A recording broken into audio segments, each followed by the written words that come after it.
ముఖ్యమంత్రి చంద్రబాబు నాయకత్వంలో ఆంధ్రప్రదేశ్ పెట్టుబడులకు కేర్ ఆఫ్ అడ్రస్ గా మారుతోందని మంత్రి గొట్టిపాటి రవికుమార్ తెలిపారు. ఒంగోలులో నిర్వహించిన బిజినెస్ ఎలైట్ మీట్ కు మంత్రి గొట్టిపాటి ముఖ్య అతిథిగా హాజరయ్యారు. పెట్టుబడిదారులకు జిల్లాలోని అవకాశాలను వివరించే ప్రత్యేక సమాచార పుస్తకాన్ని ఆవిష్కరించారు. పారిశ్రామికవేత్తలు పెట్టుబడి ప్రతిపాదనలు నేరుగా తెలిపేందుకు జిల్లా అధికారిక వెబ్సైట్లో ప్రత్యేక పేజీని అందుబాటులోకి తీసుకురానున్నట్లు కలెక్టర్ రాజాబాబు ప్రకటించారు.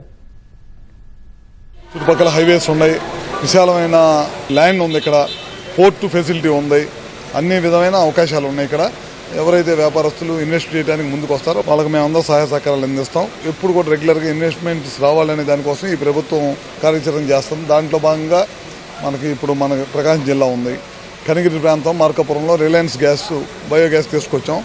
దాదాపు రిలయన్స్ వాళ్ళ ద్వారా చాలా పెద్ద ఎత్తున చేస్తాం. అట్లానే పల్నాడులో ఈ ఇటీవల కాలంలో వచ్చి పల్నాడులో కూడా పెడతా ఉన్నారు. ఎక్కడైతే వ్యవసాయానికి పనికిరాని భూమి ఉంటుందో దాన్ని నేపర్ గ్యాస్ పెంచి కొద్దిగా డ్రిప్ ఇరిగేషన్ ద్వారా పెంచేసి దాని ద్వారా ఇండస్ట్రీస్ని తీసుకురావాలని అది ఒకటి తీసుకొస్తున్నాం. ఇప్పుడు బీబీసీఎల్ వస్తుంది, ఇక్కడ ఇండోసోల్ వస్తుంది, అదేవిధంగా పోర్ట్ వచ్చింది, గ్రానైట్ చాలా పెద్దగా వ్యాపారం జరుగుతుంది. ఇక్కడ బలిగుర్వ, సంతమాళూరు, చేంకుర్తి ఇట్లా ఇండస్ట్రీ దీన్ని స్ట్రెంథన్ చేసుకుంటా కొత్త ఇండస్ట్రీస్ ఆహ్వానం ఉద్దేశమే ఈ మీట్ యొక్క ఉద్దేశం.